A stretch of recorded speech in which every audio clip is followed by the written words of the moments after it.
Hi, welcome to a new weekly reading vlog. It's been a while since I did a weekly reading vlog, but I am planning to read 2 Gothic classics, so I thought I would take you along. I know it wasn't on my TBR board and it was already an ambitious TBR, but Lucy and I decided that we wanted to read Dracula by Bram Stoker. So I'm going to pop on the audiobook of that one today and hope I can kind of fly through it, which I think is not something that really happens when reading Dracula, but still going to attempt it. And of course, oh my gosh, it's like on the bottom of all the books. But I'm also going to read my next Daphne du Maurier. I'm going to read Jamaica Inn, and as you can see, nice and spooky and gothic. So I'm going to take you along this week.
Hello, I have started reading Dracula by Bram Stoker. I'm currently on page 162, so I am going through it quite quickly, mainly because I'm also listening to the audiobook. This book is made out of letters and diary entries from different people who are all somehow connected to Dracula or the concept of vampirism. It's a lot of fun. The first bit is definitely my favorite so far because we get some very dramatic and overly Gothic descriptions that I just really enjoyed. The way that Dracula is described and how he looks is amazing as well. Hair growing scantily round the temples, his eyebrows were massive, the mouth was fixed and rather cruel looking with peculiar sharp white teeth. The chin was broad and strong. The general effect was of an extraordinary pallor, and he says a lot of times, I think I'm the only one alive here. It's almost like he's not alive. So often is that mentioned that I'm like,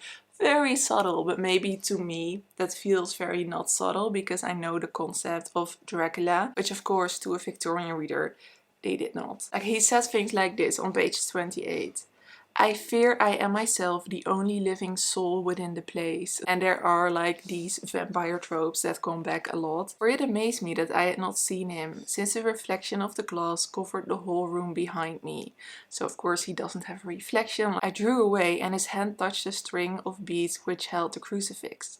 It made an instant change in him. For the fury passed so quickly that I could hardly believe that it was there. So he cannot touch the crucifix again. I don't think Bram Stoker invented these tropes, but he definitely made them known to us. Everyone now in films and just the modern reader connects them to what a vampire is. Another one, I have not seen the Count eat or drink.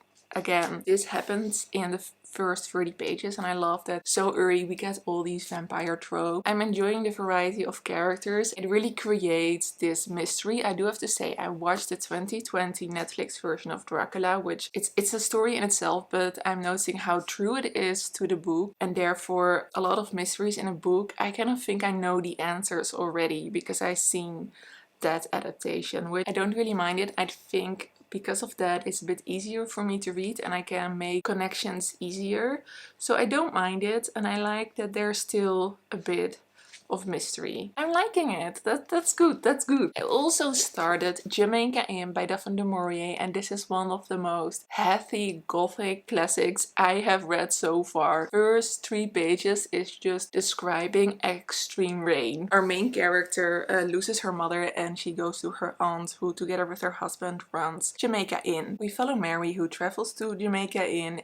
It is very eerie already because there is a giant storm when she has to travel, and when she asks people about Jamaica Inn, people are even too scared to talk about it. It's all the Gothic tropes I'm not far in at all. I'm on page 20. I just read a little bit of it last night. I think I'm really going to love this one, even though it's probably going to be really trope heavy, maybe a little bit cliche as well. It has all the tropes and cliches that I want for the month of October. I just uploaded my 30 books in 30 days vlog. It was great to make that vlog. It was so much work to make, but I'm pretty happy with how it turned out, and it just feels really good to have done a project like that. Maybe you have seen on the bottom of my videos that I have enabled something called super thanks. So I wanted to thank 2 people who gave me a super thanks. Thank you so much, Tim and I Am Peximus, for your support. It really means a lot and it helps me to save up for some new equipment for my channel to make better content and to make sure that if something breaks I can replace it. So thank you so much. Your support truly means a lot and really helps me out. For the rest of the week I have something very scary, and that is a dentist appointment, so all in the theme of scary books, but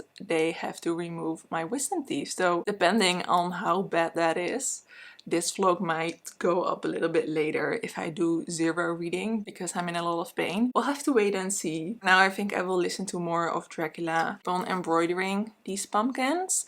Like, I think the middle pumpkin is my favorite so far. It looks like a little golden pumpkin.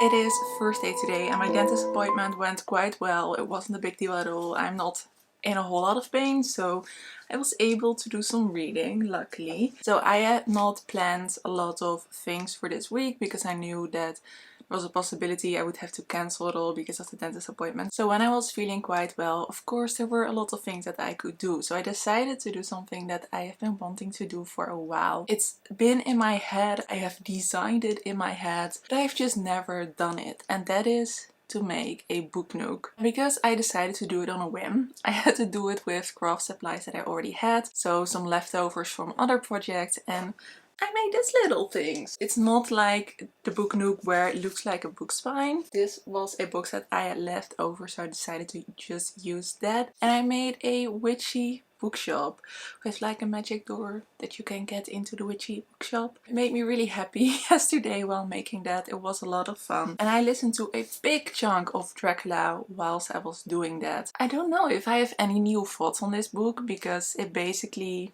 just keeps the same tone as it does in the beginning of the novel. Well, the beginning is a bit different and then we get to correspondence of a lot of different characters, and that keeps on going for a long time. I'm now on chapter 20, so I have kind of almost finished this book. I think I've only 100 pages left. I have a little over 100 pages left, so I'm pretty sure and confident I will finish this week. The sexism in this book is so ridiculous that it made me laugh. Which I cannot say that sexism often makes me laugh. One of our female main characters is called Mina, and I think she is one of the most productive characters, one of the cleverest characters.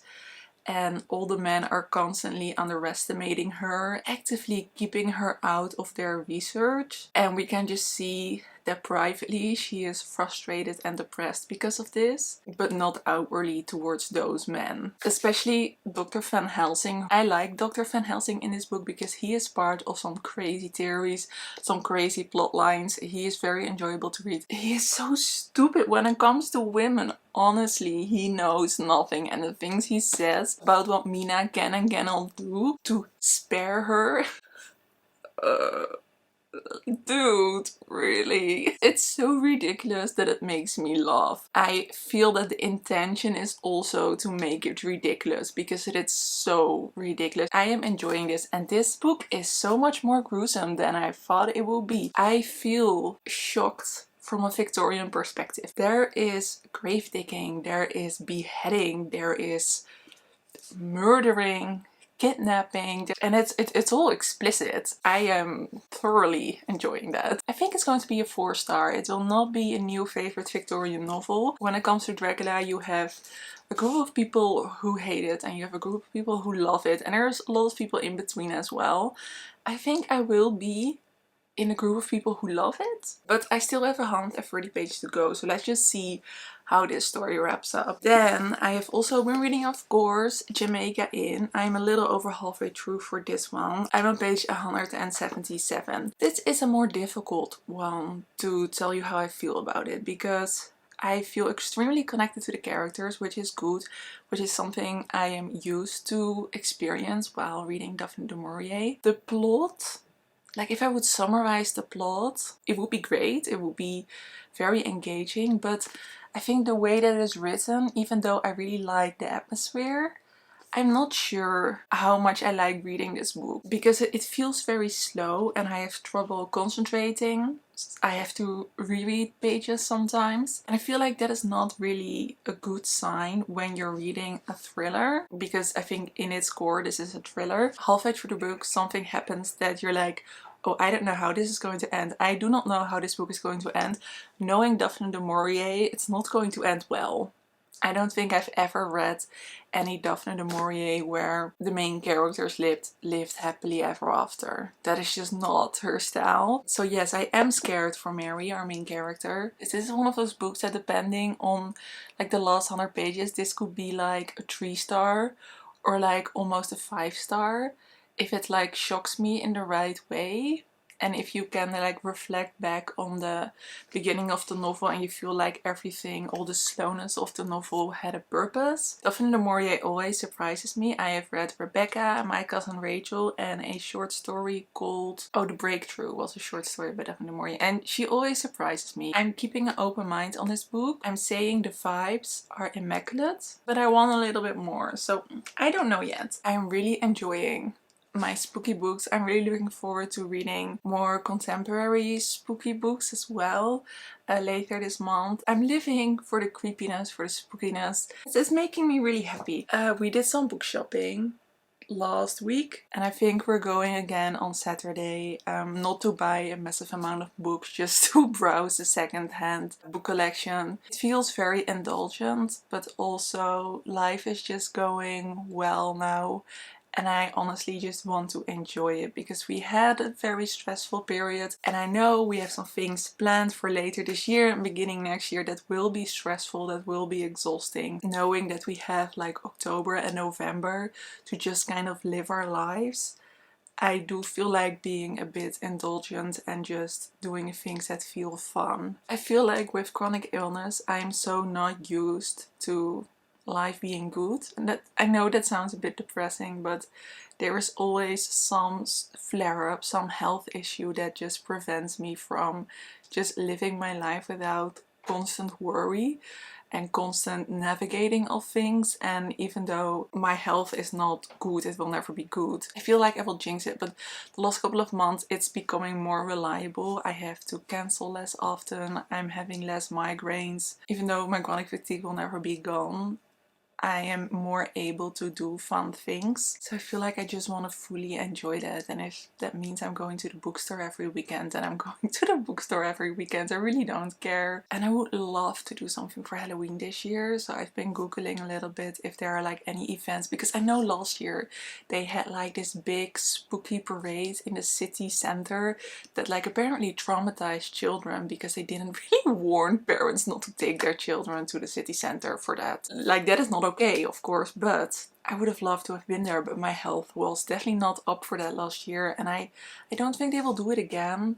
Probably because of the backlash, but oh, I would love that. I would love to just have my pants scared off, to be quite honest. To dress up like a witch and to make boy dress up like a wizard. Oh my god, that would be awesome.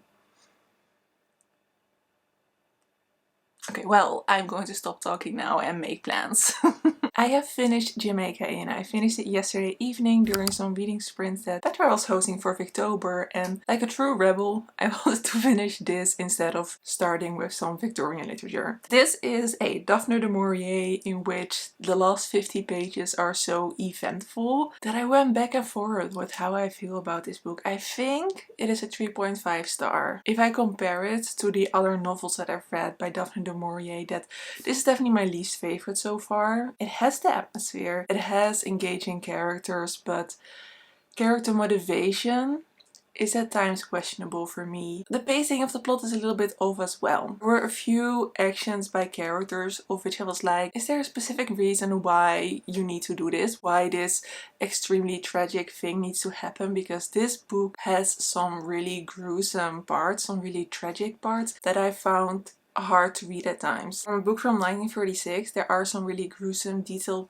parts as well, and I think there are a lot of not explicit discussions, but as explicit as it could go, of sex and rape in this book as well. So even though I appreciated it, I could visualize everything that happened so well, and I really cared about the main characters. It's not exactly it. This is so Daphne du Maurier, where the last few sentences do so much, and you have to read especially the last sentence about 5 times to make sure you've read it right. And there are details in the last sentence that if you don't notice it, it changes the whole story. It's really hard to talk about this book without spoilers, which I of course will not do. How you read the ending is so important to understand whether or not this is a happy or tragic ending, and there are hints throughout the book that you need to have picked up to make up your mind about that, which that is Daphne du Maurier to me. It's so clever. Jamaica Inn is not her best book. My next Daphne du Maurier will be Frenchman's Creek. I think that one is a bit similar. There is a part of the first chapter, or the first few chapters, I think, in this edition as well as a sample, but I do have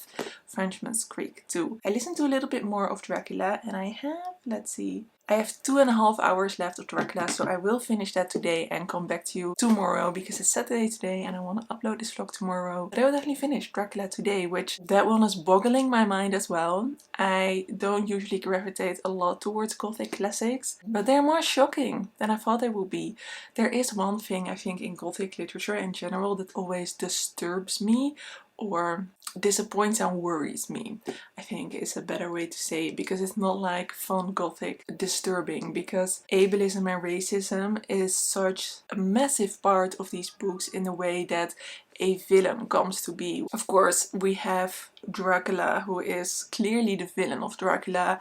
Who the villain in this book is, I'm not going to discuss. I think in Gothic literature it is such a habit to use elements of appearance as a way to villainize a character, and those elements of appearance are very often linked with racism and with ableism. You see it in films as well, of course, especially like horror films or like a James Bond films, not even Gothic. But in Gothic literature it's so present that a villain has a disability or disfigurement, or his appearance is in a way not European, which connects of course to racism. So that is something that I think we should discuss while reading Gothic literature, because it's such a part of it, especially of course when you read the classics. So yeah, it's present in this, it's present in Dracula. That's something I did want to mention, and I think something that we should discuss and not just accept as normal. 3.5 stars for Jamaica Inn. Very much recommend this if you are someone who reads very much for the atmosphere, but I do want to give a little bit of a warning that character motivations are a bit questionable at times. So for now, I am going to finish Dracula and come back to you tomorrow morning with my final judgment.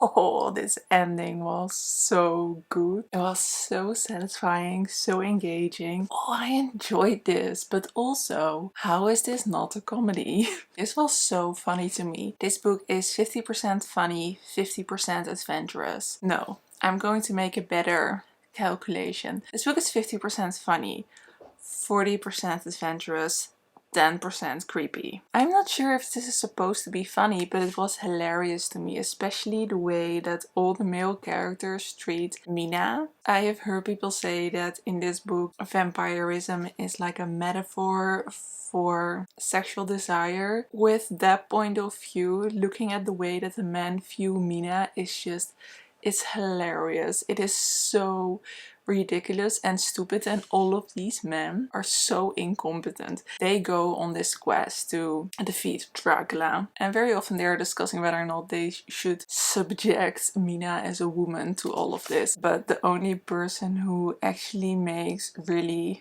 productive and smart decisions is Mina. I had loving fits throughout parts of this book. How is that not an enjoyable reading experience? Because I was involved. I did want to keep on reading. I wanted to know what happened, and it has brought me in such a Dracula vampire obsession.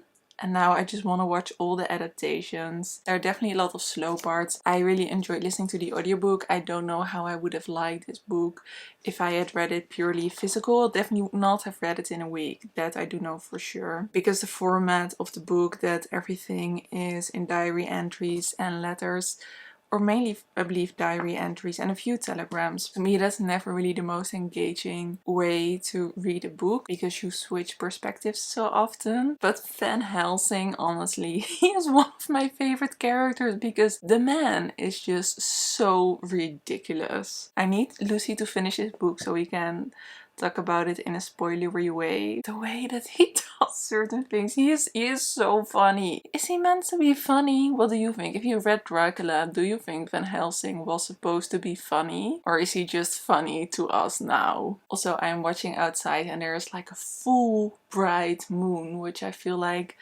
that is very, very on brand for finishing Dracula. But the ending was great, so satisfying. Up until the last page, I didn't know what was going to happen, which I think is great. This book is way more exciting, way more explicit, way more gothic than I thought it would be. Not because of the things that I have seen about Dracula, but because of the things I have heard other people say about it, especially people who didn't like it that much. So I had a good week reading Gothic classics. Right now I am going to read Victorian classics and spooky reads. So I still have a very exciting October ahead of me. Boy and I are going to watch Interview with the Vampire tonight, which I have never seen, but I've heard so many people say that they love it. It looks really great and ridiculous as well, just like Dracula. Thank you so much for watching this vlog. I hope you have a lovely, lovely day or evening, and I hope to see you in another video.